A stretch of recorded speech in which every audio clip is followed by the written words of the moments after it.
path of bhakti is a beautiful path. It is a natural path. We're very lucky to have the path of Sri Ramana Part 2, which teaches us the path of bhakti.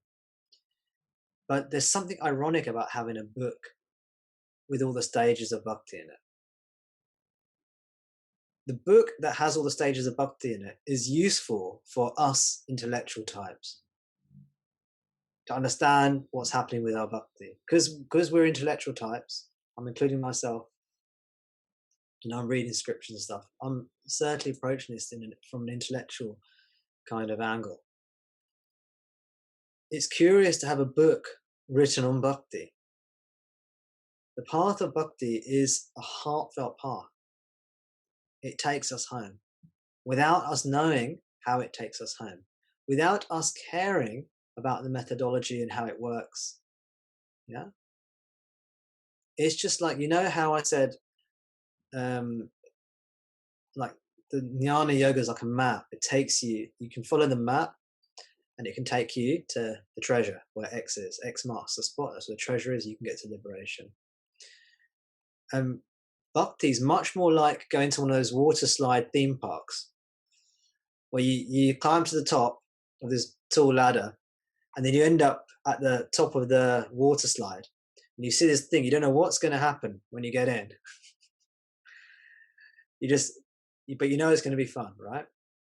You just sit in, and then it goes all around the place, and there's a big jump, and then you splash out at the bottom, one with the ocean. You don't have to understand how they built the water park. You don't have to understand the fluid dynamics. You don't have any understanding of physics or gravity or engineering. You just get in, and it takes you home. Okay. So when Sri Sadhu Om says you need to have one God, you need to do this, you need to go that, what happens is the intellectual part of you comes on and says, he said I've got to do this. She said I've got to do that. In this book, this is a technique for bhakti. In that book, that's the technique for bhakti. That's not bhakti. That's the intellect trying to figure out how to get enlightened. That's not bhakti. Fran, you have a lot of bhakti in you. A lot.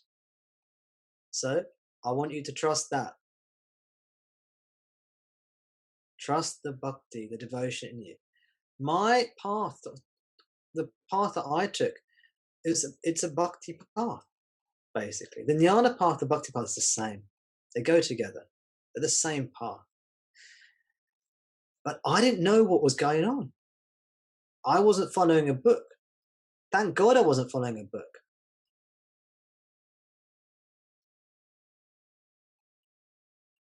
If you have love for God, have love for God. If you wake up on Monday, you have love for Jesus, have love for Jesus. If you wake up on Tuesday, you have love for Jesus, have love for Jesus. If you wake up on Wednesday, you have love for Ramana, have love for Ramana. If you wake up on Thursday, you have love for Jesus again, have love for Jesus. Should I go on? Okay, one more. If you wake up on Friday, you have love for Shiva, have love for Shiva. If you wake up on Saturday, you're just pure being, pure silence. Pure being, pure silence. You suddenly, you don't feel like you want to worship Jesus anymore. You're just in being. Let go of Jesus. Just come pure being. When you need his form, he comes.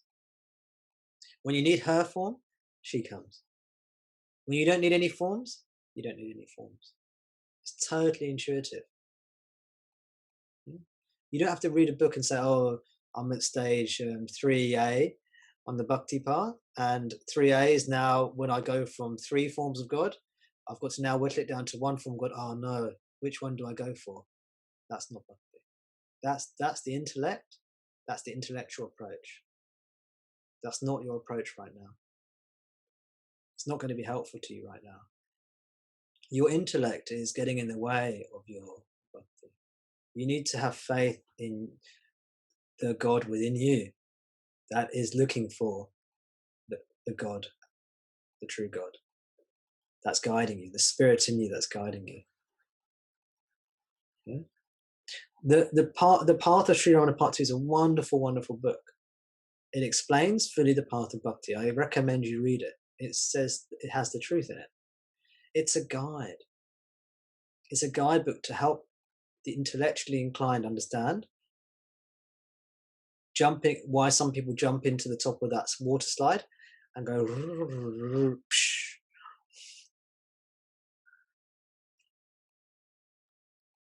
Yeah.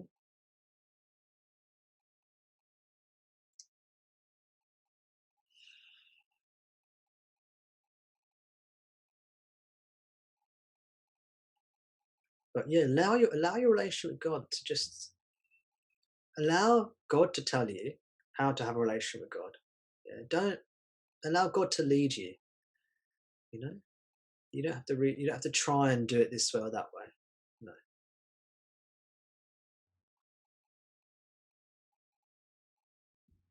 You know, it's more like going down that water slide. Which way is it going to turn? Is it going to go left next? Is it going to go right next? Or are you going to, whoof, you're going to go down a bit? You know? When are you going to go splash into the water? You don't know when it's coming, do you? So it's like an adventure. It's a love adventure. So you fall in love with God. You fall in love with Ramana. You fall in love with Jesus. And that's all you care for. And it doesn't matter what form of God you fall in love with. As I said, I keep on saying it doesn't matter as long as it's a genuine feeling you have.